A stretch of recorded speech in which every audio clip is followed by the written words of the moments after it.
उत्तर प्रदेश चुनाव से पहले आपको बता दें कांग्रेस को 440 वोल्ट का सियासी करंट लगा है, सियासी झटका लगा है।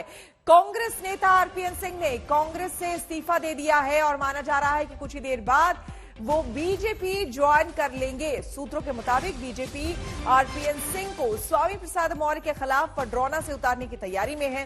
कांग्रेस ने एक दिन पहले ही उन्हें अपना स्टार कैंपेनर बनाया था। इस्तीफे के बाद आरपीएन ने नई यात्रा की शुरुआत का ट्वीट किया तो कांग्रेस ने इसके साथ ही छूटते उन्हें डरपोक करार दिया तो स्वामी प्रसाद मौर्य भी गरजे और कहा कि बीजेपी को उनके शामिल होने का फायदा नहीं मिलेगा। पडरौना सीट से समाजवादी पार्टी का कोई भी उम्मीदवार आरपीएन को हरा देगा। तो अब देखिए, जैसे ही आरपीएन ने कांग्रेस का साथ छोड़ा उसके बाद बयानबाजी और कटाक्ष का दौर शुरू हो गया है। आपको बता दें कि उनको डरपोक करार दिया गया, कायर करार दिया गया, यहां तक कि स्वामी प्रसाद मौर्य ने भी क्या कुछ कहा वो भी बताएंगे, लेकिन कांग्रेस क्या कह रही है पहले सुन लेते हैं। मुझे अभी आधिकारिक तौर पे नहीं पता है वो कहां ज्वाइन कर रहे हैं। मेरा अपना मानना है कि ये जो लड़ाई है, जिस लड़ाई को कांग्रेस पार्टी लड़ रही है और प्रियंका जी ने इसका पहले भी जिक्र किया है, यह लड़ाई बड़ी मुश्किल है और यह लड़ाई साहस के साथ ही लड़ी जा सकती है, वीरता के साथ ही लड़ी जा सकती है, बहादुरी से ही लड़ी जा सकती है। क्योंकि यह लड़ाई आप एक दंभकारी सरकार, उनके अहंकार, उनकी एजेंसीज, पूंजीवाद, हर तरह के लांछन के खिलाफ लड़ रहे हैं और इसको लड़ने के लिए बूता चाहिए। यह सच की लड़ाई है, यह सिद्धांतों की लड़ाई है और मुझे नहीं लगता कि कोई भी व्यक्ति कांग्रेस में रहकर हमारी बिल्कुल विपरीत आइडियोलॉजी की पार्टी में जा सकता है। शायद ये काम कायर ही कर सकते हैं। इसको लड़ने के लिए, इस लड़ाई को जीतने के लिए बहुत बूता चाहिए। हमारे संवाददाता हिमांशु हमारे साथ जुड़ रहे हैं, सीधे उनसे बात करते हैं। हिमांशु, कांग्रेस का दामन छोड़ते ही कोई शख्स जो लॉयल आज तक कहलाता था, एक दिन पहले तक स्टार कैंपेनर जिसको कल घोषित किया गया, आज उसे डरपोक और कायर कहा जा रहा है। देखिए श्वेता, यही राजनीति है और राजनीति में जब कोई किसी को छोड़कर जाता है तो इसी तरीके के जो हैं आरोप प्रत्यारोप लगाए जाते हैं। कल तक यही आरपीएन सिंह जो है कांग्रेस की आंखों के तारे थे और यही स्टार कैंपेनर लिस्ट में भी थे। आरपीएन सिंह अगर कांग्रेस छोड़कर बीजेपी में आ रहे हैं तो इसके लिए सही मायनों में अगर देखा जाए तो कांग्रेस को भी चिंतन करना होगा कि उनके एक एक करके युवा नेता क्यों कांग्रेस छोड़ के जा रहे हैं। ज्योतिरादित्य सिंधिया, जितिन प्रसाद और अब आरपीएन सिंह। ज्योतिरादित्य सिंधिया अगर कांग्रेस छोड़कर गए थे तो मध्य प्रदेश में उन्होंने कमलनाथ की सरकार गिरवाकर वहां बीजेपी की सरकार बनवाई थी और उसके लिए उनको एक बेनिफिट मिला, एक तरीके से उनको ये फायदा रहा कि वो भारतीय जनता पार्टी की तरफ से राज्यसभा के उम्मीदवार भी हुए और जब कैबिनेट रिशफल हुआ तो उसमें उनको जो है कैबिनेट मंत्री बनाया गया। अब देखना यह है कि आरपीएन सिंह अगर बीजेपी में आ रहे हैं तो पूर्वांचल गोरखपुर क्षेत्र की जो सीटें हैं जहां ये कहा जा रहा था कि बीजेपी की सोशल इंजीनियरिंग जो है गैर यादव ओबीसी वोट बैंक में कहीं ना कहीं उसको डेंट पड़ा है, उसके लिए आरपीएन सिंह को लाकर वहां पर उसकी भरपाई की जाएगी। अब देखना यह है स्वामी प्रसाद मौर्य के खिलाफ क्या आरपीएन सिंह को चुनाव लड़वाया जाएगा या उनको घुमाकर कैंपेन किया जाएगा, क्योंकि आरपीएन सिंह जो है पिछड़ा जाति से आते हैं और पिछड़े जाति के अंदर एक राज परिवार से आते हैं तो उनका बहुत ये कहा जा सकता है कि एक बेस है गोरखपुर में। अब क्या उत्तर प्रदेश की राजनीति से तो आरपीएन सिंह महत्वपूर्ण है ही है, लेकिन ये देखना होगा कि झारखंड के वो प्रभारी थे और झारखंड के प्रभारी रहते हुए उन्होंने वहां पर गठबंधन की सरकार बनाई थी जेएमएम के साथ मिलकर, कांग्रेस और साथी दलों के साथ मिलकर। अब देखना यह है कि झारखंड को लेकर समय समय पर यह खबर आती है कि कांग्रेस के कुछ विधायक जो हैं पार्टी छोड़कर बीजेपी में शामिल हो सकते हैं। वहां पर हेमंत सोरेन की सरकार को गिराने के लिए जो है वो कोशिशें जो है लगातार की जा रही हैं, ये खबरें आती थी। अब क्या आरपीएन सिंह के आने के बाद एक तोहफे में क्या झारखंड की सरकार भी बीजेपी को मिलेगी इन चुनावों के बाद, ये सारे कयास जो है लगाए जरूर जा रहे हैं। लेकिन इतना जरूर है कि आरपीएन सिंह अगर बीजेपी में आए हैं तो उनकी महत्वपूर्ण भूमिका होगी, उनको एक बड़ी जिम्मेदारी जो है बीजेपी की तरफ से दी जाएगी। अब देखना यह है कि क्या जिम्मेदारी उनको मिल रही है, क्या वो स्वामी प्रसाद मौर्य के खिलाफ चुनाव लड़ेंगे या फिर घूमकर उनके लिए बीजेपी के लिए प्रचार करेंगे। और जो बीजेपी के सोशल इंजीनियरिंग को थोड़ा सा डेंट पड़ा था स्वामी प्रसाद मौर्य और दारा सिंह चौहान और धर्म सिंह सैनी और उनके समर्थक विधायकों के जाने से, उसकी भरपाई आरपीएन सिंह बीजेपी को किस तरीके से कराते हैं। बिल्कुल, आप हिमांशु बने रहे। चलिए हम आपको दिखाते हैं वो कौन कौन से नेता हैं जो बारी बारी से बिछड़ते रहे, यानी कि कांग्रेस से कौन बारी बारी से गए हैं। ये आपको हम चेहरा दिखा रहे हैं, ये तो पहले आपको हम कोर टीम दिखा रहे हैं। आरपीएन सिंह, जो कि आप थोड़ी ही देर में बीजेपी ज्वाइन करने वाले हैं। उन्हें आप देख रहे हैं राहुल गांधी के काफी करीबी माने जाते थे। ज्योतिरादित्य सिंधिया एक बहुत बड़ा चेहरा और नाम कांग्रेस का, इनके पिता खुद कांग्रेसी रहे हैं और उन्होंने भी जब साथ छोड़ा था तो कई तरह की बातें सामने आई थी। उसके बाद जितिन प्रसाद, उन्होंने भी साथ छोड़ दिया। ऐसे करके अदिति सिंह, जिन्होंने हाल में ही अभी बीजेपी ज्वाइन किया है, रायबरेली सीट से है वो। आरपीएन सिंह झारखंड के प्रभारी भी रहे हैं। ऐसे में वहां के प्रदेश कांग्रेस अध्यक्ष राजेश ठाकुर का इस्तीफे पर क्या कहना है, उनसे बात की आज तक संवाददाता सत्यजीत कुमार ने। तो बाय बाय कह दिया, जो है आधे सफर में ही छोड़ दिया और कांग्रेस यहाँ सरकार में भी शामिल है।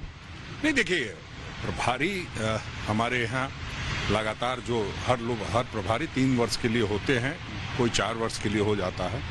तो प्रभारी जी के जाने का फर्क झारखंड पे कोई ऐसा पड़ने वाले की जो बात कही जा रही है उसमें कहीं कोई दम नहीं है। यहाँ सब लोग कांग्रेस पार्टी से लोग जुड़े होते हैं, किसी व्यक्ति विशेष से जुड़े हुए नहीं होते हैं। इसलिए उन्होंने जो निर्णय लिया है, उन्होंने कुछ सोच समझ करके निर्णय लिया होगा और वो व्यक्तिगत उनका निर्णय है। इसलिए राजनीतिक लोगों का फैसले को किस तरह से देख रहे हैं अभी? इस तरह से जो है ये इसको अनप्रेसिडेंटेड मानते हैं क्या? देखिए ये दुखद है और ये गलत फैसला है, हम इतना ही कह सकते हैं। बाकी वो अपने फैसले खुद लेते हैं, हर व्यक्ति अपना फैसला खुद करता है। उन्होंने फैसला लिया होगा तो निश्चित रूप से कुछ अपना अच्छा सोच करके लिया होगा, लेकिन हम समझते हैं कि उन्होंने फैसला जो लिया है वो गलत फैसला लिया है और ये मैंने उनके मिजाज से मिलता हुआ जुलता फैसला नहीं है। तो ये बताइए कि 18 एमएलए यहाँ पे हैं, इस तरह का स्पेकुलेशंस भी फिर बाद में हो सकता है कि उनके जो लॉयलिस्ट होंगे, उनके साथ जो हमेशा रहे हैं, उनके साथ जो रहे, उनके वफादार जो रहे हैं, तो वैसे विधायक जो है फ्लिप फ्लॉप कर सकते हैं। इस तरह की भी बातें अब जो है राजनीतिक सर्कल में ये सब सवाल तो तैरने लगे। देखिए राजनीतिक सर्कल में बहुत सारी बातें होंगी। वफादार किसी व्यक्ति का नहीं, पार्टी का पहले होता है व्यक्ति, उसके बाद किसी व्यक्ति के प्रति उसकी एक श्रद्धा होती है। राजनीति में कोई इस तरह की बात करे किसी व्यक्ति विशेष के बारे में तो व्यक्ति विशेष का कोई ये नहीं मतलब नहीं होता है, मतलब होता है पार्टी का। और पार्टी के, कांग्रेस पार्टी के जितने भी विधायक हैं वो सच्चे सिपाही हैं और कभी किसी को किसी तरह की बात हम समझते हैं कि ना उनका इस तरह का कभी इस तरह का प्रयास होगा और ना हम समझते हैं कि यहाँ के विधायकों का उनके जाने से उन पर कोई फर्क पड़ने वाला है। हमारे 2 संवाददाता हमारे साथ जुड़ चुके हैं। कुमार अभिषेक भी हमारे साथ जुड़ चुके हैं और हिमांशु हमारे साथ पहले से मौजूद हैं, तमाम जानकारी दे रहे हैं बीजेपी दफ्तर से। अभिषेक, तमाम तरह की बातें अब सामने आ रही है। कांग्रेस से कुछ मुखर होकर के अब ये कह रहे हैं कि आरपीएन सिंह जो है वो कायर थे, डरपोक थे, इसलिए वो चले गए। कुछ कह रहे हैं कि भाई तृणमूल कांग्रेस से आवाज ये उठी है कि वो कह रहे हैं कि अब हेवी वेट या डेड वेट ये देखने वाली बात होगी। तृणमूल कांग्रेस से कांग्रेस में आई महुआ मित्रा ने इस बात को कहा है कि वो हेवी वेट है या डेड वेट है देखना होगा। लेकिन वाकई बीजेपी के लिए क्या होने वाले हैं, क्या लगता है आपको?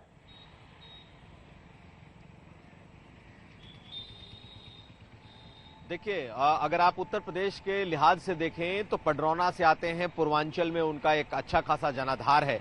वो जिस जाति से आते हैं वो एक सेकंड आपको रोकना चाहेंगे अभिषेक। हिमांशु, खबर आ रही है कि बीजेपी दफ्तर पहुंच चुके हैं आरपीएन सिंह, क्या सही है खबर?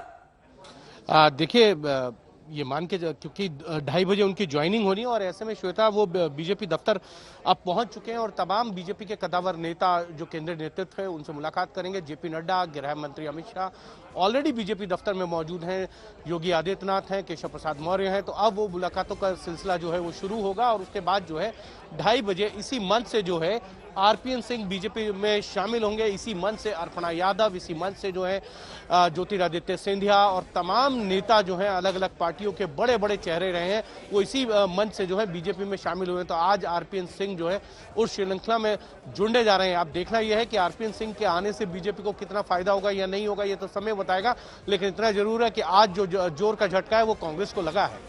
बिल्कुल जोर का झटका लगा है। आप नजर बनाए रखें हिमांशु, जैसे ही मंच पर पहुंचते हैं आरपीएन आप बताएंगे। अभिषेक, आप अपनी बात पूरी करिए। क्या वाकई बीजेपी को बड़ा फायदा होने वाला है या सीधे तौर पर कहे कि सपा ने सेंधमारी की थी तो बीजेपी ने भी एक तरह से कोशिश की है बड़ा चेहरा उतार कर लाए?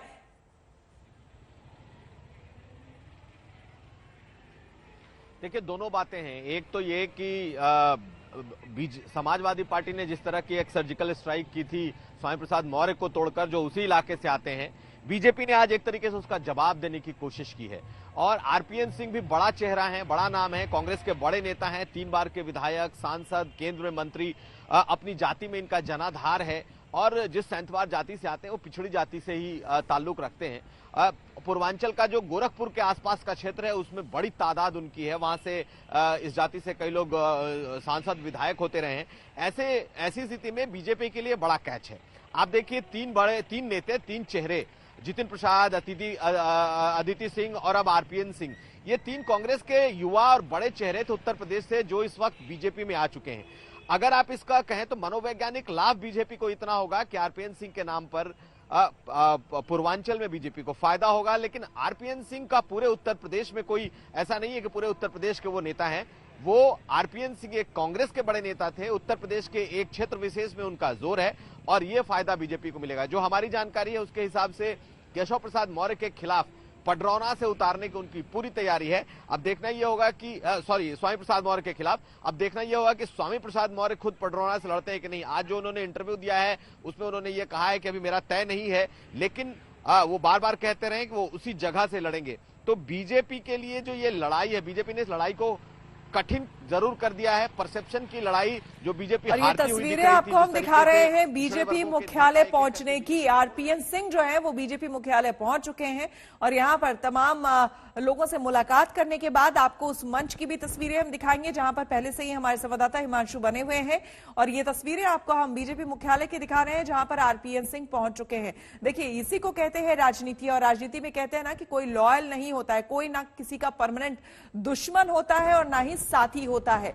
ठीक चुनाव से ऐन पहले आरपीएन सिंह ने, जबकि कल ही कांग्रेस ने स्टार प्रचारक के लिस्ट में इनका नाम डाला था, और आज ही आरपीएन सिंह ने कांग्रेस छोड़कर, कांग्रेस की सदस्यता को छोड़कर अब बीजेपी की सदस्यता वो लेने वाले हैं। 2:13 हो रहे हैं, 2:30 बजे का वक्त दिया गया है जब बीजेपी की सदस्यता लेंगे।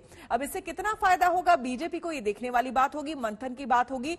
क्या एक स्टार प्रचारक के तौर पर ही आरपीएन सिंह का इस्तेमाल किया जाएगा इस पूरे चुनाव में? ये देखिए, ये मेरे लिए एक नई शुरुआत है, ये उन्होंने जो ट्वीट किया था। मैं माननीय प्रधानमंत्री श्री नरेंद्र मोदी जी, भाजपा के राष्ट्रीय अध्यक्ष श्री जेपी नड्डा जी और माननीय गृह मंत्री श्री अमित शाह जी के दूरदर्शी नेतृत्व और मार्गदर्शन में राष्ट्र निर्माण में अपना योगदान के लिए तत्पर हूं, ये आरपीएन सिंह की तरफ से कहा गया है। तो इस तरह से अब देखिए सोशल मीडिया पर किस तरह से वो बयान भी दे रहे हैं और उनके बयान सामने आ रहे हैं। एक तरफ सोनिया गांधी को एड्रेस करते हुए थोड़ी देर पहले ही उन्होंने अपना त्यागपत्र दिया था, इस्तीफा दिया था, और दूसरी तरफ बीजेपी मुख्यालय की तस्वीरें आपको हम दिखा रहे हैं जहां पर आरपीएन सिंह पहुंच चुके हैं। उन्होंने बाकायदा अपने ट्वीट में इस बात का जिक्र भी किया था कि एक तरफ हम गणतंत्र दिवस हमारा देश मना रहा है और इस बीच मैं राजनीतिक पारी की अपनी नई शुरुआत, एक तरह से एक नया अध्याय उसके लिए जोड़ रहा हूं और जोड़ने की शुरुआत कर रहा हूं, इस बात का जिक्र है। हिमांशु हमारे साथ बने हुए हैं। हिमांशु, तस्वीरें तो आ चुकी हैं बीजेपी मुख्यालय की, क्या वो मंच तक पहुंच चुके हैं, क्या कुछ खबर? देखिए श्वेता, अभी वो मंच पे नहीं पहुंचे हैं क्योंकि उनकी जो ज्वाइनिंग का टाइम दिया गया है मीडिया को, वो 2:30 बजे का दिया गया है। तो वो पार्टी दफ्तर पहुंच गए और पार्टी दफ्तर के अंदर जो है वो ज्वाइनिंग से पहले कुछ बड़े नेताओं के साथ मुलाकात करेंगे, जिसपे जेपी नड्डा पार्टी के अध्यक्ष हैं, गृह मंत्री अमित शाह हैं, योगी आदित्यनाथ, केशव प्रसाद मौर्य, दिनेश शर्मा और धर्मेंद्र प्रधान जो उत्तर प्रदेश के चुनाव प्रभारी हैं, उनके साथ उनकी मुलाकात होगी। और उसके बाद जो है इसी मंच से उनको बीजेपी में शामिल कराया जाएगा। जैसा मैंने आपको पहले भी बताया, आरपीएन सिंह का कांग्रेस छोड़कर बीजेपी के पास आना एक बड़ी सेंध जो है आज बीजेपी ने कांग्रेस में लगाई है, और इसका बड़ा फायदा जो है बीजेपी उठाना चाहेगी क्योंकि आरपीएन सिंह जो है पिछड़ी जाति से आते हैं। कुर्मी वोटर्स के अंदर उनकी बहुत मजबूत पकड़ है। 3 बार वो विधायक रहे हैं, 1 बार वो सांसद रहे हैं। सांसद रहते हुए यूपीए सरकार के अंदर तमाम मंत्रालयों के अंदर वो मंत्री भी रह चुके हैं। राहुल गांधी की कोर टीम के वो सदस्य रहे हैं। वो चेहरे हैं युवा, जिनको राहुल गांधी के साथ बीजेपी कांग्रेस चाहती थी कि उनको युवा नेतृत्व के तौर पर जो है उभारा जाए, लेकिन एक एक करके युवा नेतृत्व के जो राहुल गांधी के साथी थे वो कांग्रेस छोड़कर बीजेपी में शामिल हो रहे हैं। उसी श्रृंखला में आरपीएन सिंह आज बीजेपी में शामिल हो रहे हैं। तो ये कहा जा सकता है कि बीजेपी की चुनावी रणनीति जो है इस वक्त वो बहुत हावी नजर आ रही है, क्योंकि गैर यादव ओबीसी वोट बैंक को लेकर बीजेपी की जो सोशल इंजीनियरिंग थी उस पर डेंट था, उसको कैसे पूरा किया जाए उसको लेकर पहले अपर्णा यादव, फिर अदिति सिंह और साथ ही साथ जो है अब आरपीएन सिंह को बीजेपी में शामिल कराकर बीजेपी अपनी चुनावी इक्वेशन को जो है वो मजबूत करना चाहती है। और बीजेपी के लिए कहा हमेशा जाता है कि वो चुनाव में किसी भी पॉलिटिकल पार्टी के नेता के साथ जो है किसी भी तरीके के विरोधाभास होने के बावजूद भी है, अगर बीजेपी को लगता है कि ये उनको चुनाव में मदद कर सकते हैं, जिता सकते हैं, तो बीजेपी उनको शामिल कराती रही है। समय समय पर हमने देखा है, चाहे वो 2014 के चुनाव हो, 2017 के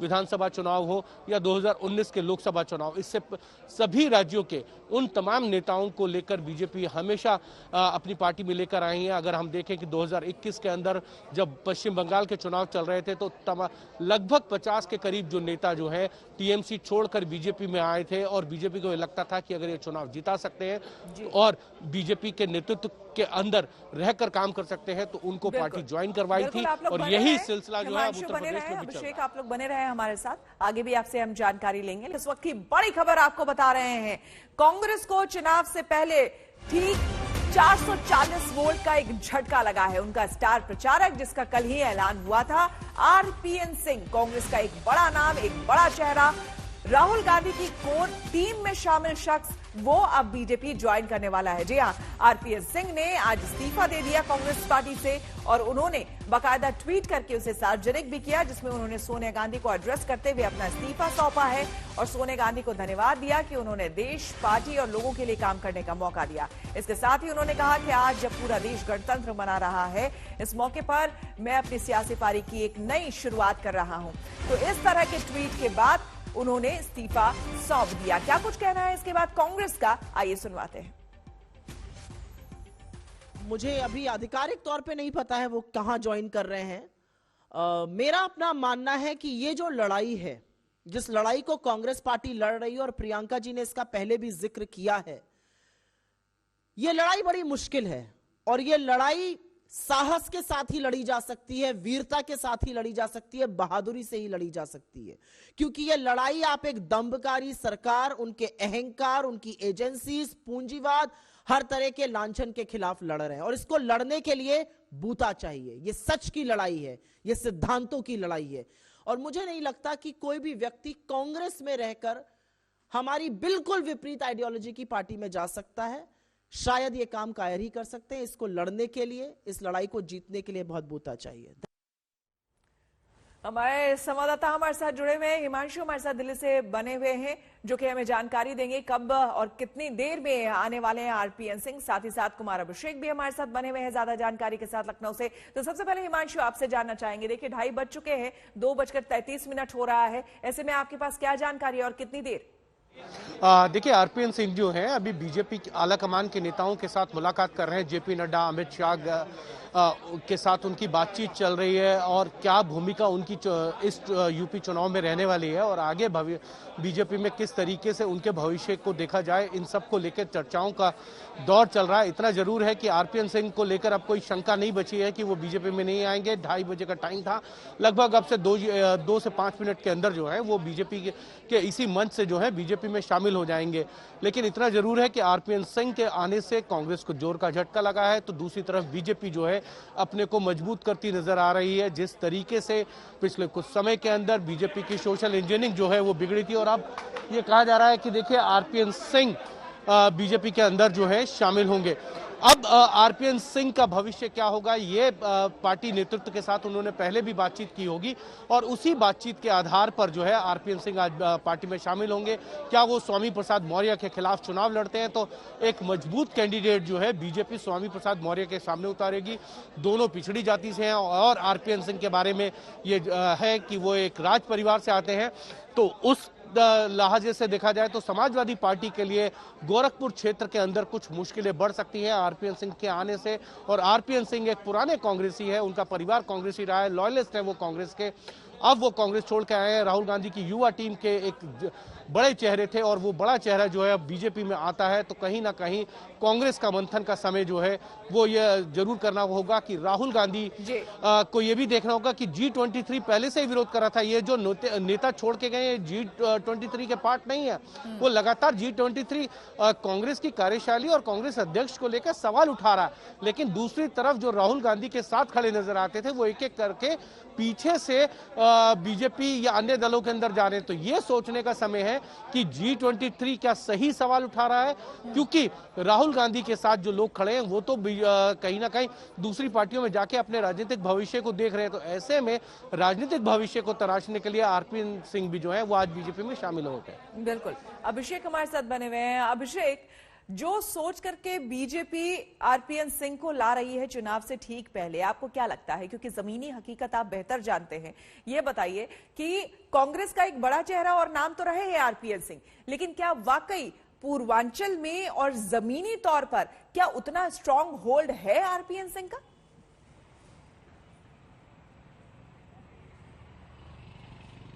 देखिए, परसेप्शन की ये लड़ाई है। परसेप्शन की लड़ाई इस वक्त बीजेपी जीतना चाहती है। समाजवादी पार्टी ने 3 बड़े नेताओं को बीजेपी से ज्वाइन कराकर उस लड़ाई पर एज बढ़ाया था।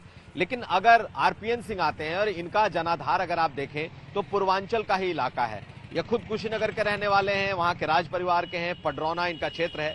इसके अलावा महाराजगंज, गोरखपुर, देवरिया, ऐसे जितने इलाके हैं, उस इलाके में जिस पिछड़ी जाति सैंथवार जाति से ये आते हैं उसका बड़ा प्रभाव है। हालांकि वो जातियां बीजेपी के साथ ज्यादातर जुड़ी रही हैं और कहीं ना कहीं इन पर भी एक मनोवैज्ञानिक दबाव अपनी समाज का, अपने बिरादरी का भी रहा है। काफी वक्त से इनकी चर्चा थी कि ये बीजेपी ज्वाइन कर सकते हैं और आज जैसे ही इन्होंने ज्वाइन किया तो बीजेपी के लिए एक एज जैसी बात यह है कि उस इलाके में कम से कम एक बड़े पिछड़े नेता के तौर पर इनकी जो पहचान है, भले ही वो कांग्रेस में थे लेकिन बीजेपी को एक मनोवैज्ञानिक एज देता है। दूसरी बात ये कि जहां से स्वामी प्रसाद मौर्य खुद उम्मीदवार हैं, खुद उनका गढ़ है पडरौना, ये उनका भी इलाका है। तो ऐसी स्थिति में बीजेपी ने वहां भी काउंटर करने की कोशिश की है। पूरे उत्तर प्रदेश में इनका जनाधार नहीं है, लेकिन इनकी जो बिरादरी है ये पूर्वांचल में बहुतायत में है, बड़ी तादाद में है। ऐसे में बीजेपी के लिए ये असरदार जरूर साबित होंगे और बीजेपी बहुत समय से कोशिश कर रही थी, कोई अचानक ये नहीं हुआ। ये पिछले 6 महीने 8 महीने से हम लोग सुन रहे थे कि आरपीएन कभी भी बीजेपी का दामन थाम सकते थे, लेकिन जरूर ऐसी बात रही होगी कि कुछ बातें तय नहीं हो पाई। लेकिन अब ये मान लीजिए, क्योंकि अब इस चरण के प्रत्याशियों का भी ऐलान होना है, तो बीजेपी को इस बड़े चेहरे से पूर्वांचल में और खासकर गोरखपुर के आसपास के क्षेत्रों में फायदा होगा, ये बात तय है। और बीजेपी ने इसी को भांपते हुए परसेप्शन की लड़ाई जो जिसमें वो पीछे छूट रही थी, उसमें वो कम से कम उसने बढ़त बनाने की कोशिश की है। श्वेता, बिल्कुल हिमांशु, बताया जा रहा है कि मनीष जायसवाल और कांग्रेस के पूर्व जिलाध्यक्ष राजकुमार सिंह जैसे लोग जो है वो भी अब कांग्रेस छोड़ करके बीजेपी में ज्वाइन कर सकते हैं, बीजेपी में शामिल हो सकते हैं। इस बारे में कोई जानकारी? देखिए, जरूर आरपीएन सिंह आएंगे तो पडरौना के जो उनके लोग हैं, चाहे वो पूर्व जिलाध्यक्ष हों या उनके सहयोगी हों, वो जरूर कांग्रेस छोड़कर बीजेपी में आएंगे। जैसा कि अभिषेक भी बता रहे थे कि बहुत बड़ा जनाधार नहीं है आरपीएन सिंह का, लेकिन पडरौना क्षेत्र में और गोरखपुर क्षेत्र के अंदर उनकी एक पैठ है। 3 बार वो एमएलए रहे, उनका परिवार कांग्रेसी रहा है, उनके पिता खुद सांसद रहे हैं, आरपीएन सिंह खुद सांसद रहे हैं। तो एक तरीके से उनका जाति का भी प्रभाव है और दूसरा उनकी जो इतने लंबे समय की राजनीति है उसमें भी कहीं ना कहीं उन्होंने एक जमीन तैयार की है। उस जमीन का फायदा आने वाले दिनों में बीजेपी को जरूर मिलेगा। लेकिन इतना जरूर है, जिस परसेप्शन की लड़ाई के अंदर पिछले 1.5 से 2 हफ्ते पहले बीजेपी नुकसान में दिख रही थी, उस परसेप्शन की लड़ाई के अंदर कहीं ना कहीं एक मनोवैज्ञानिक दबाव जो है वो अब बीजेपी जो है समाजवादी पार्टी, कांग्रेस और अन्य दलों के ऊपर बनाती हुई दिख रही है कि देखिए, अगर आप हमको हमारे कोई 1 या 2 मंत्रियों को लेके जाएंगे तो हम भी जो है ईंट का जवाब वो पत्थर से देंगे। और मैंने आपको पहले भी बता दिया है कि आरपीएन सिंह का बीजेपी के लिए आना एक बड़ी परसेप्शन की लड़ाई के अंदर एक बड़ा फायदा जो है वो दिखाई दे रहा है, क्योंकि ये पूरा चुनाव जो है बीजेपी जानती है कि परसेप्शन की लड़ाई पे लड़ा जा रहा है और इस परसेप्शन की लड़ाई में कहीं भी बीजेपी पिछड़ना नहीं चाहती है। और इसीलिए लगातार अगर आप देखेंगे तो अर्पणा यादव हो या फिर अदिति सिंह हो या हरि ओम यादव हो, ये तमाम वो लोग हैं जो समाजवादी पार्टी, कांग्रेस या फिर ये कहें कि लगातार छोड़ के बीजेपी में शामिल हुए, तो बीजेपी इस लड़ाई को किसी भी तरीके से पीछे नहीं रहना चाहती है। और उत्तर प्रदेश की लड़ाई में तो बिल्कुल बीजेपी पीछे नहीं हटना चाहती है, क्योंकि बीजेपी भी जानती है 2024 की अगर लड़ाई जीतनी है तो 2022 पे उत्तर प्रदेश जो है वो उनको बड़े मार्जिन के साथ जीतना होगा। और इसी कोशिश में बीजेपी की तमाम लीडरशिप जो है पिछले कुछ दिनों से लगी हुई है। बिल्कुल, चलिए अब दो तस्वीरें हम आपको दिखा देते हैं। आरपीएन सिंह की तस्वीर आपको हम दिखाते हैं बीजेपी दफ्तर की, जब उन्होंने ज्वाइन किया। और दूसरी तरफ जो है आप देखिए रांची में कांग्रेस दफ्तर में किस तरह से आतिशबाजी हो रही है। तो एक तरफ बीजेपी दफ्तर की तस्वीरें जब आरपीएन सिंह पहुंचे हुए हैं अभी वहां पर, अभी बड़े बड़े नेताओं से, गृह मंत्री से मुलाकात हो रही है, जेपी नड्डा से मुलाकात की जा रही है। और उसी बीच जो है आप कांग्रेस दफ्तर की तस्वीरें रांची में देख रहे हैं जहां पर आतिशबाजी की जा रही है। अब ये क्या बताने की कोशिश है ये समझा जा सकता है, क्योंकि कल तक जो राहुल गांधी की कोर टीम में थे, एक बड़ा चेहरा, एक बड़ा नाम कांग्रेस का आरपीएन सिंह रह चुके थे, उनके जाने पर आतिशबाजी होना ये अपने आप में कई सवाल खड़े करता है। और फिर एक बार क्या पार्टी बड़ी है या फिर शख्स या इंसान, ये यहां पर सवाल फिर से बन जाता है। अभिषेक हमारे साथ बने हुए हैं। अभिषेक, इस चुनाव में जो ये तस्वीरें हैं वाकई बताती है, देखिए हर चुनाव एक अपना नैरेटिव सेट करता है, लेकिन इस बार जो ये नैरेटिव वर्ड ही जो है ना वो बहुत ही पॉपुलर हो चुका है। जो तस्वीरें सामने आ रही है उससे आपको क्या लग रहा है, इस बार का नैरेटिव किस तरह से सेट हो रहा है?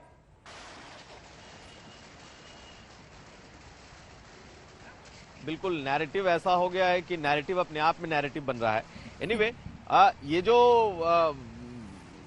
इनका आना है आरपीएन सिंह का, देखिए आरपीएन सिंह का आना, जैसे हम लोग चर्चा कर रहे थे कि बहुत नैरेटिव बदल देगा ऐसी बात नहीं है, लेकिन एक परसेप्शन की जिस लड़ाई की बात हम लोग शुरू से चर्चा कर रहे हैं उस पर असर ये जरूर डाल रहा है। हिमांशु भी बता रहे थे बीजेपी के पास इस वक्त जो दूसरे दलों के बड़े चेहरे हैं वो आए हैं। समाजवादी पार्टी ने बहुत कह सकते हैं कि जो अपने उन्होंने लिस्ट जारी की है, बहुत सोच समझकर प्रत्याशियों की लिस्ट जारी की है। समाजवादी पार्टी भी लड़ाई में कहीं पीछे दिखना नहीं चाहती और वो बार बार बीजेपी से एज लेने की कोशिश कर रही है इस परसेप्शन की लड़ाई में। जितना बड़ा झटका बीजेपी को लगा था कि उनके 3 बड़े पिछड़े नेता अचानक छोड़कर समाजवादी पार्टी ज्वाइन कर चुके थे, तभी से बीजेपी के भीतर में कुछ था कि कुछ बड़ा करना है, तभी कहीं ना कहीं उन्हें जवाब दिया जा सकता है। और बड़ा करने के तौर पर वो समाजवादी पार्टी के किसी बड़े नेता को तो नहीं तोड़ पाए, अगर आप अपर्णा यादव को छोड़ दें, लेकिन कांग्रेस के जिस नेता की चर्चा थी, क्योंकि आरपीएन सिंह की चर्चा काफी वक्त से चल रही थी और पडरौना और कुशीनगर वो क्षेत्र है, इस वक्त बीजेपी नो डाउट वहां पर मजबूत रही है, लेकिन आरपीएन सिंह का भी अपना बड़ा जनाधार उस इलाके में है। मैं बार बार कह रहा हूं कि उनकी बिरादरी जिस सेंथवार जाति से आते हैं, पिछड़ी जाति से आते हैं, उसके ज्यादातर उसके लोग बीजेपी को वोट दे रहे थे, लेकिन वो चाहते थे कि उनका नेता भी बीजेपी में आ जाए। और यही ये एक कह सकते हैं कि एक बड़ा बदलाव है और ये बीजेपी को उस इलाके में कम से कम एक मनोवैज्ञानिक एज देने की स्थिति में है। आप ये समझिए कि अगर एक पिछड़ा नेता वहां से लड़ता है और बीजेपी भी उनके मुकाबले में दूसरे को खड़ा करती है, बेशक वो कांग्रेस से आया हुआ हो, लेकिन वो 3 बार का विधायक, सांसद, केंद्र में मंत्री, ऐसी स्थिति में बीजेपी ने जैसे कुछ पूर्वांचल के इलाके में, जो कि कहा यह जा रहा है कि पूर्वांचल अभिषेक आएंगे आपके पास। इस बीच स्वामी प्रसाद मौर्य से हमारे संवाददाता ने बात की है, जरा सुन लेते हैं क्या कह रहे हैं वो। बीजेपी में आरपीएन सिंह की एंट्री के साथ ही पडरौना में कौन लड़ेगा, ये जानने के लिए हमारे साथ बात करने के लिए मौजूद है स्वामी प्रसाद मौर्य। आपकी सीट थी, आरपीएन सिंह वहां पे आ गए हैं, बीजेपी तैयारी कर रही है उन्हें उतारने की। अब भारतीय जनता पार्टी को मैं जब छोड़ चुका हूं तो भारतीय जनता पार्टी किसको वहां पर उतारती है, किसको नहीं उतारती है, ये भारतीय जनता पार्टी का सरदर्द है। हमें तो कोई भी आएगा उसको हरा करके भेजना है। आपको लगता नहीं है कि सीधी लड़ाई होगी, क्योंकि जो मार्जिन पिछली बार रह जा रहा था वो बीजेपी पूरा करा देगी? अब वहां पर जो इनका प्रत्याशी था वो पिछली बार लगभग 53,000 की मार्जिन से पीछे था जब मैं वहां लड़ रहा था। वहां भारतीय जनता पार्टी नहीं लड़ती है, स्वामी प्रसाद मौर्य लड़ते हैं। स्वामी प्रसाद मौर्य पहले से भी वहां लगातार 3 बार विधायक होते चले आ रहे हैं, कोई भाजपा से नहीं जीत के आए, हम बसपा से 2 बार वहां जीते हैं। और साथ ही साथ वहां जो भी आएगा वो हारेगा, समाजवादी पार्टी कैंडिडेट जीतेगा। ऊंचा हार की सीट का ऐलान हो गया है। मनोज पांडे वहां से है। आप अपने पुत्र के लिए चाह रहे थे, लेकिन वो सीट तो वहां पे समाजवादी पार्टी ने। मनोज पांडे, आपने क्या सपना देखा कि मैं चाह रहा था? नहीं, हमने सपना नहीं देखा। आपके सहयोगी दल के जो नेता हैं वो ये बात कह रहे थे कि आपकी उनसे बातचीत तो आप उनसे जाके उत्तर ले लो। हमने न टिकट कभी मांगा, और वहां सिटिंग जो एमएलए उसको मिला। जो नेचुरल जस्टिस होना चाहिए वो हुआ, और इसलिए इसके इतर अगर कोई बात आपको कहीं से जानकारी मिली है तो उसका जवाब उनसे दीजिए। आपको लगता है आने वाले समय में जिस तरीके की राजनीति हो रही है, जो सीटों का बंटवारा उसको लेकर के बीजेपी साफ साफ कह रही है कि आपराधिक मामले वाले लोगों को ज्यादा सीटें दी गई? भारतीय जनता पार्टी में ज्यादा आपराधिक चेहरे हैं, और साथ ही साथ भारतीय जनता पार्टी ने तमाम ऐसे भी साफ सुथरे छवि के लोगों के खिलाफ साजिश करके एफआईआर कराई है, मुकदमे दर्ज कराए हैं। और कौन दोषी कौन नहीं दोषी है ये हमेशा तय करता है न्यायालय। इसलिए न्यायपालिका पर छोड़िए, वो सजा देगी। अगर कोई दोषी होगा और कोई दोषी नहीं होगा तो न्यायालय उसे न्याय भी देगी। गैर यादव उम्मीदवारों को काफी तरजीह मिली। आपको लग रहा है कि समीकरण बदल रहे? सपा में आप भी पहुंचे वहां पे। देखिए, सबका मकसद एक, भारतीय जनता पार्टी को सत्ता से बाहर करना, समाजवादी पार्टी सरकार बनाना, समाजवादी पार्टी सरकार बना करके उत्तर प्रदेश को फिर से विकास के रास्ते पर ले जाना, और साथ ही साथ दलितों और पिछड़ों के साथ जो अन्याय हुआ है, जो उनके आरक्षण के साथ खिलवाड़ हुआ है, जो संवैधानिक व्यवस्था को चरमरा करके तोड़ने का कोशिश की गई है, उनको जवाब देना है। आखिरी सवाल, पडरौना से ही लड़ेंगे ना? वो सीट आपकी स्थिर रहेगी? समाजवादी पार्टी के राष्ट्रीय अध्यक्ष तय करेंगे हम कहां से लड़ेंगे। चलिए, साफ तौर पर स्वामी प्रसाद मौर्य बात करते हुए कह रहे हैं कि समाजवादी पार्टी को तय करना है कि पडरौना से कौन लड़ेगा, लेकिन आरपीएन सिंह के आने से कहीं ना कहीं कोई नुकसान नहीं होगा। लखनऊ से कैमरामैन गौरव के साथ अभिषेक मिश्रा, आज तक।